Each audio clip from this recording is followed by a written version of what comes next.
Ya, terima kasih Bu. Bismillahirrahmanirrahim. Assalamualaikum warahmatullahi wabarakatuh. Alhamdulillahirrabbilalamin. Puji serta syukur mari kita panjatkan kehadirat Ilahi Robbi, karena atas limpahan karunia-Nya hari ini kita masih diberikan nikmat dan karunia sehingga kita bisa melakukan aktivitas VCT di room ini. Shalawat dan salam semoga terlimpah curahkan kepada Nabi kita, Nabi Muhammad Sallallahu Alaihi Wasallam. Saya ucapkan terima kasih kepada tim saya, Ibu Marlia selaku moderator yang telah membuat flyer dan promosinya, kemudian juga kepada Pak Handri yang sudah membuat roomnya. Juga saya ucapkan terima kasih kepada Ibu instruktur ya yang sudah hadir di room ini, juga kepada Bapak Ibu guru hebat yang sudah hadir juga di room ini. Bapak Ibu, hari ini saya akan mengajak sharing diskusi mengenai menumbuhkan rasa percaya diri pada diri siswa.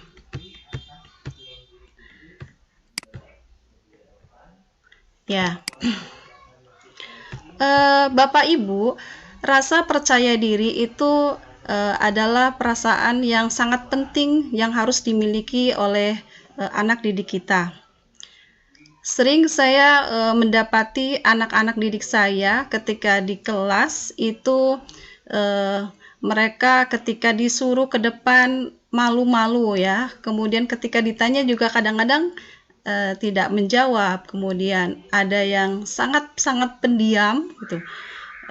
Ketika disuruh ke depan itu selalu beralasan takut salah seperti itu.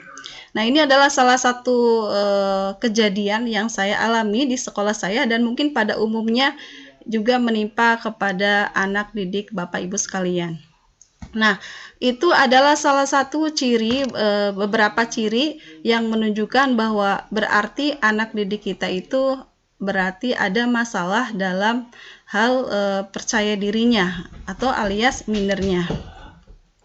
Nah, oleh karena itu sebagai seorang pendidik kita harus tahu ya, harus mengetahui ilmunya supaya kita dapat meningkatkan rasa percaya diri. Saya mulai dari penjabaran mengenai pengertian ya, pengertian dari percaya diri itu. Menurut Laster, saya ambil satu pendapat ahli bahwa percaya diri itu adalah suatu sikap atau perasaan yakin akan kemampuan diri sendiri, sehingga tidak perlu cemas dalam tindakan-tindakannya, merasa bebas untuk melakukan hal-hal sesuai keinginan dan bertanggung jawab atas tindakannya. Hangat dan ramah dalam membantu orang lain, memiliki kelebihan berprestasi, serta dapat menilai secara objektif baik kelebihan atau kekurangannya. Di sini saya garis merahin ya adalah kata-kata kuncinya gitu, bahwa seseorang yang memiliki percaya diri itu dia pasti memiliki keyakinan bahwa dirinya itu mampu. Kemudian dia bertanggung jawab atas segala tindakannya, berani mengambil resiko. Jadi ada sikap berani. Kemudian orang yang percaya diri itu pasti dia itu berprestasi gitu, karena potensinya berkembang. Selain itu dia dapat objektif ya, artinya dia paham betul kelebihan dan kekurangannya. Kelebihan dia bisa memanagenya sehingga itu menjadi kekuatan, sedangkan kekurangan dia jadikan kesempatan untuk lebih baik lagi. Kemudian jadi secara umumnya, jadi percaya diri itu adalah penilaian keyakinan tentang apa yang dia mampu dan apa yang dia bisa lakukan gitu. Dan percaya diri ini datang dari harga diri yang sehat. Dia memiliki pikiran yang sehat, berbaik sangka terhadap dirinya sendiri. Kemudian dia itu merasa dicintai oleh orang-orang di sekelilingnya sehingga dia dapat menunjukkan atau melakukan sesuatu. Jadi anak-anak yang percaya diri adalah anak-anak yang nyaman dengan dirinya sendiri itu. Seperti itu. Lalu berikutnya adalah aspek-aspek percaya diri atau unsur-unsur yang ada yang dimiliki oleh siswa yang memiliki rasa percaya diri. Yaitu yang pertama adalah bahwa orang yang percaya diri itu pasti yakin akan kemampuan diri sendiri. Kemudian dia optimis. Nah, kemudian yang berikutnya objektif, lalu bertanggung jawab dan rasional. Selanjutnya, antara percaya diri dengan sombong itu hampir mirip ya Bapak Ibu. Oleh karena itu, saya di sini akan menjelaskan sedikit perbedaan antara percaya diri dengan sombong.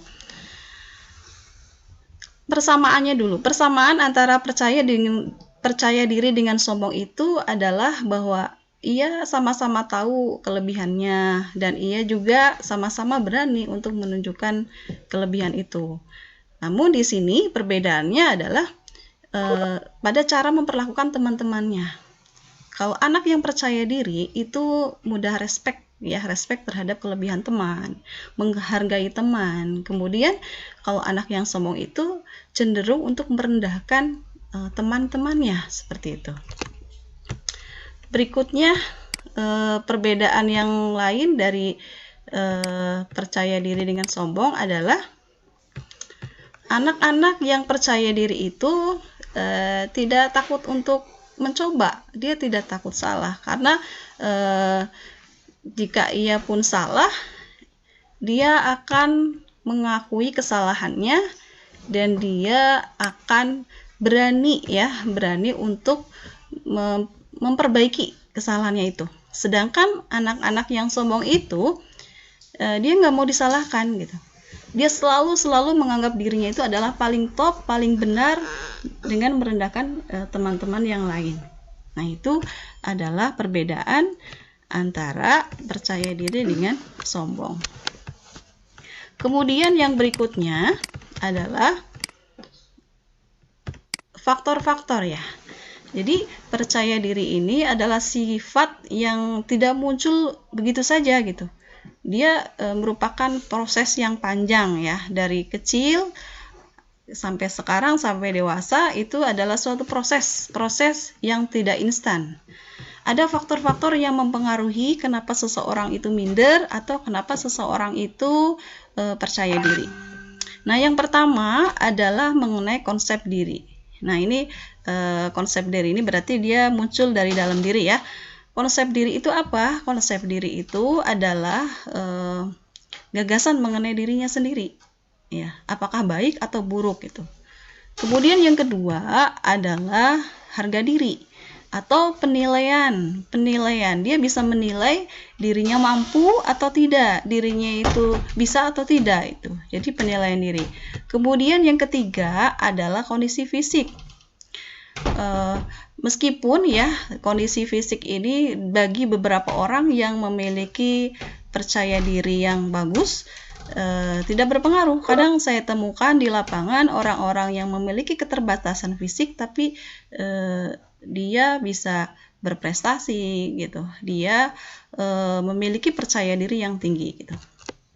Ya, bagi beberapa orang kondisi fisik ini sangat menentukan gitu. Kadang-kadang apalagi untuk siswa kita yang masih remaja, kadang-kadang hanya timbul jerawat sedikit saja mereka itu sangat minder gitu. Nah, jadi kondisi fisik itu juga mempengaruhi. Yang berikutnya adalah pengalaman hidup.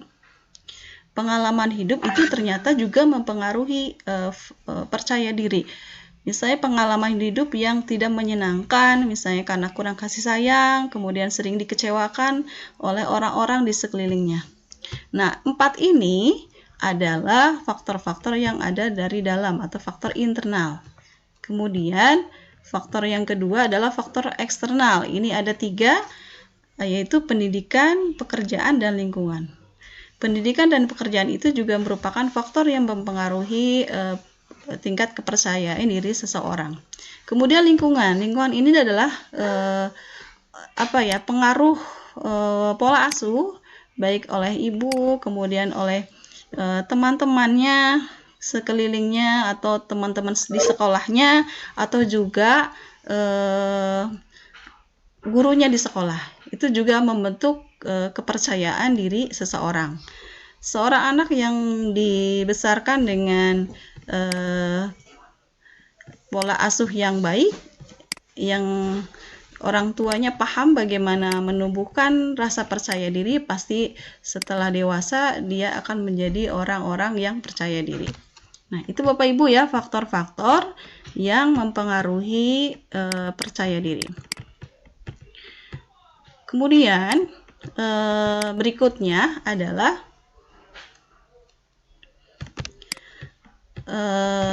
ya, Bapak Ibu tadi sudah kita tahu mengenai faktor-faktor percaya diri.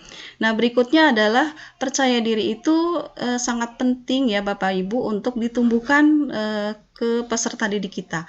Karena ia merupakan modal dasar untuk mengembangkan potensi yang ada pada diri siswa itu sendiri. Anak yang percaya diri pasti dia bisa menggali potensinya, gitu, bisa mengembangkan potensinya, karena dia berani mencoba, gitu, seperti itu. Kemudian pentingnya percaya diri berikutnya adalah itu sangat mempengaruhi minat atau motivasi dan kesungguhan belajar siswa. Karena dia merasa dihargai, dia ketika anak itu memiliki perasaan bahwa dia itu mampu, dia itu akan bersemangat untuk belajar. Dia akan termotivasi dan bersungguh-sungguh ketika dia belajar gitu. Beda dengan anak yang minder, dia akan mudah menyerah gitu. Dan bahkan mungkin sangat tidak suka dengan yang namanya belajar. Kemudian yang berikutnya,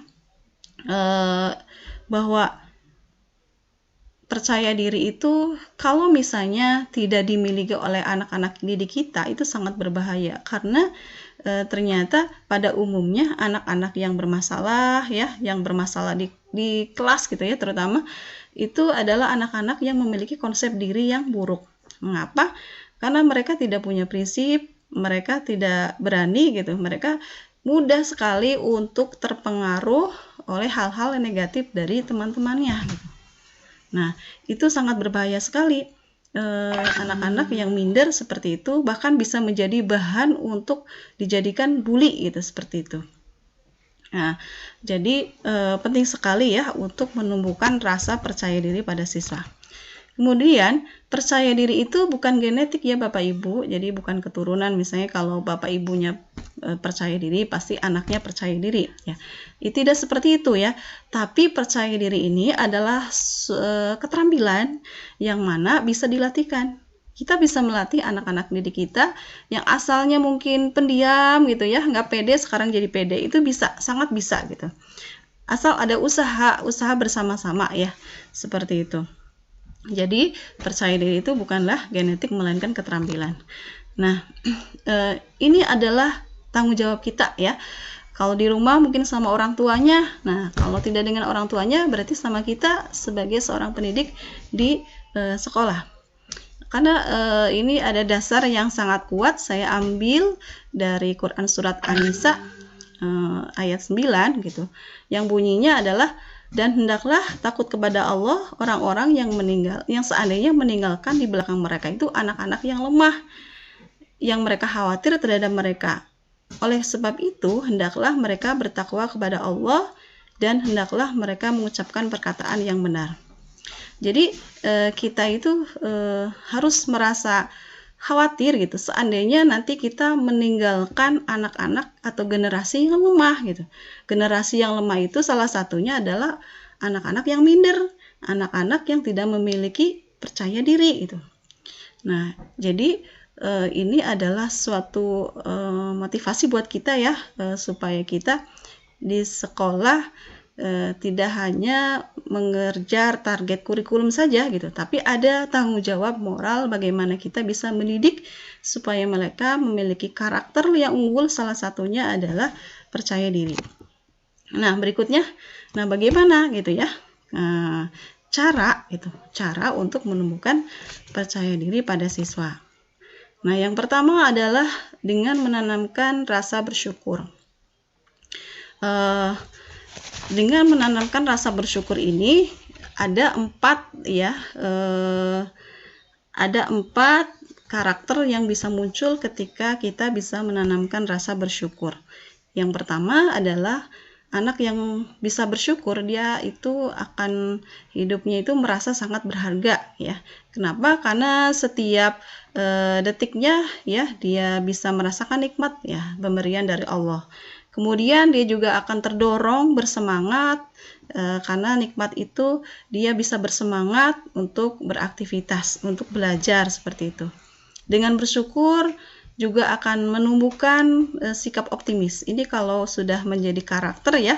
Kalau sudah menjadi karakter, maka akan membentuk sikap optimis dalam berjuang. Kemudian yang keempat adalah ini yang paling penting, poin penting, bahwa dengan dengan memiliki rasa bersyukur, memiliki sifat bisa bersyukur, maka dia itu bisa menerima dirinya sendiri gitu. Menerima dirinya sendiri secara positif. Dan ini sangat-sangat penting bagi proses pembentukan konsep diri yang baik. Ya. Jadi seperti itu ya Bapak Ibu, yang pertama yang harus dilakukan adalah dengan menanamkan rasa bersyukur. Kemudian cara yang kedua adalah tadi adalah yang pertama adalah menanamkan rasa syukur. Yang kedua adalah ketika di kelas atau ketika kita berinteraksi dengan siswa kita, dengan anak didik kita, adalah kita harus berhati-hati dalam memberikan komentar. Ya, karena apa? Karena siswa kita itu memiliki karakter yang berbeda-beda gitu. Nah, jadi ketika memberikan komentar itu kita seharusnya memberikan terhadap hasil pekerjaannya, bukan terhadap siswanya. Misalnya di sini saya kasih contoh ya kalimat yang baik. Misalnya habis ulangan IPA ya. Nah, wah nilai IPA kali ini tidak bagus gitu. Mari kita bahas soal yang mana nih yang susah gitu. Yang kamu kesulitan. Ini contoh yang bagus. Sedangkan contoh yang komentar yang tidak baik adalah, duh bodoh sekali kamu, soal kayak gini aja nggak bisa. Nah itu seperti itu ya. Jadi saya kasih contoh sedikit mengenai komentar-komentar itu, karena ketika komentar buruk itu misalnya kita lontarkan kepada anak yang kebetulan dia itu memiliki karakter yang mudah down gitu ya, dengan kata-kata kita, itu akan membekas mereka, itu akan membuat sakit hati mereka gitu, sehingga mereka itu tidak percaya diri alias jadi minder seperti itu. Kemudian yang ketiga adalah kita memberinya kesempatan dan kepercayaan. Karena apa? Karena setiap perkembangan itu memiliki tantangan. Misalnya dalam proses metamorfosis kupu-kupu ya, dari mulai telur, kemudian jadi ulat, kepompong, dan kemudian jadi kupu-kupu yang indah. Itu adalah setiap tahapnya itu ada tantangannya.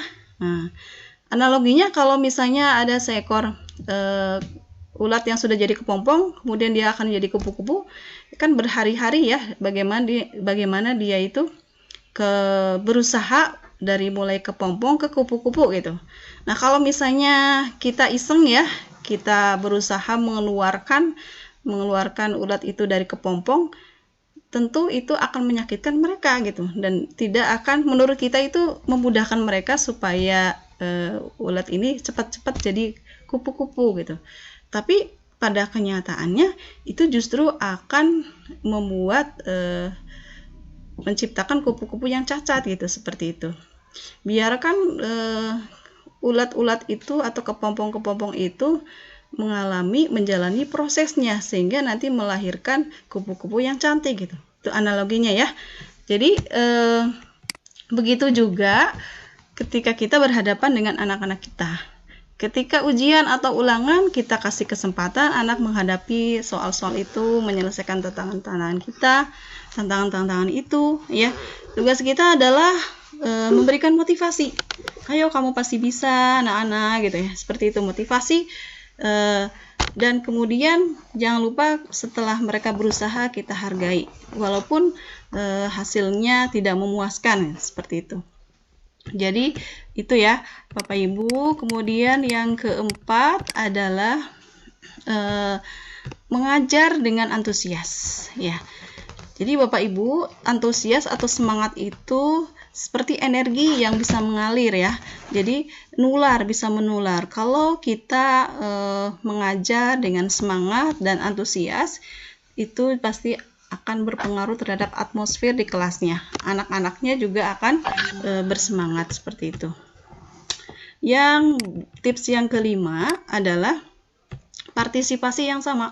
Ya, jadi tidak pilih kasih. Meskipun ya setiap anak itu kan memiliki bakat, memiliki kecerdasan yang berbeda-beda gitu ya.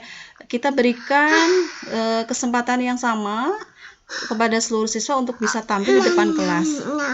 Kepada yang mungkin tidak mau kita bujuk lagi supaya mereka mau berani gitu.